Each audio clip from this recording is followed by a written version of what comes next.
আপনার ওয়াইফ কি কিছু করেন?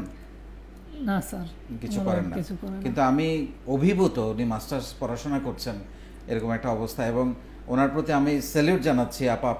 আপনাকে আপনি এরকম একজন মানুষের সেবা করার জন্য অনলাইন থেকে তাকে বেছে নিয়েছেন, অনলাইনে পরিচিত হয়ে।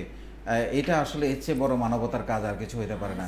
আমি আমি আমি অত্যন্ত কৃতজ্ঞ আপনার প্রতি যে এই ধরনের একটা মানবিক কাজ। আপনার নিজেরও শারীরিক কিছু সীমাবদ্ধতা আছে আপনার, কিন্তু তারপরেও আপনি আরেকজন সীমাবদ্ধ মানুষকে সাহায্য করার জন্য এগিয়ে আসছেন। এটা আমি মনে করি একটা মানবতার অপূরণীয়, অসাধারণ একটা নিদর্শন। এর থেকে বড় মানবতা আর হতে পারে না। হ্যাঁ, থ্যাংক ইউ। আপনার আর একটা জিনিস যেটা জানতে চাই, আপনার ভবিষ্যৎ পরিকল্পনা কি?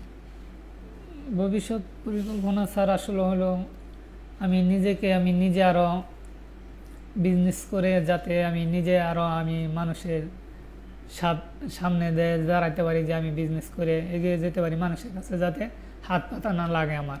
অসাধারণ। এবং সেই সাহায্যে, সেই প্রত্যয়ে, সেই কাজে আমরা নিজের বলার মতো একটা গল্প ফাউন্ডেশন সবসময় আপনার পাশে থাকবো। এবং আমি আপনার যে জেলা, জামালপুর জেলার যারা আছেন তাদেরকেও আমি বলে দেব যে আপনাকে সবসময় যেন দেখাশোনা করেন, আপনার থেকে পণ্য কিনেন।